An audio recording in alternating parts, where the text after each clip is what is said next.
Sugar is in almost everything that we eat, whether it's natural or processed, but the CDC has found that many Americans aren't aware of just how much sugar is actually in the foods that they eat. Joining me now is dietitian Pat Baird with Confident Health to talk about healthy eating and hidden sugars. Pat, welcome. It's so nice to be here. Thank you. And you have so much stuff here in front of us, but tell us, why should we even be concerned about sugar in our diets? Well, sugar tends to give us empty calories. There's no nutrients, no vitamins, minerals, fiber. Also, it raises blood sugar rapidly. The issue with high blood sugar is it damages arteries, contributes to heart disease and diabetes and obesity. What's interesting is that Atkins Nutritionals just did this hidden sugar study that looked at carbohydrates that are in foods like bagels, pretzels, white rice that raise your blood sugar rapidly. And your body sees it, but you don't. So we're not talking about the sugar icing on a cake or a donut, but we're talking about these refined carbohydrates.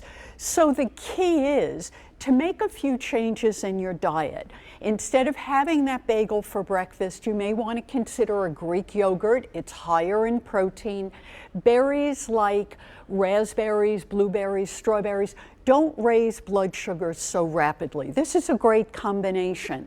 If you like savory foods instead of those pretzels, then have guacamole or hummus and use veggies like zucchini, round broccoli, cauliflower to dip it in. Again, higher fiber blocks that quick rise that the pretzels will give us.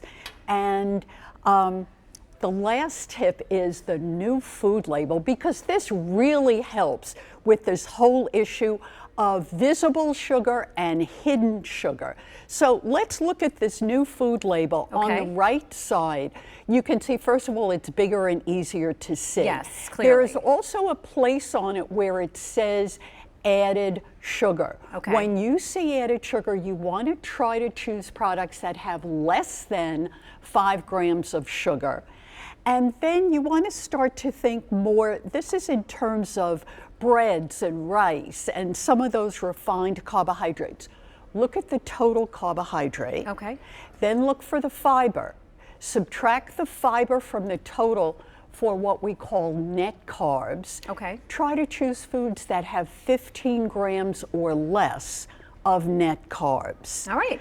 Lots to digest, but obviously good to digest. Yes, there is. So thank you so much for your advice and your information. I'll have to make sure that I get some of this stuff in my diet, because I just had a big giant bagel right before I came in here. Go to hiddensugars.com. It's a great overview of what we just talked about. And of course in moderation. You don't have to cut everything out, but just in moderation. Correct. All right, thank you so much, Pat, for joining us.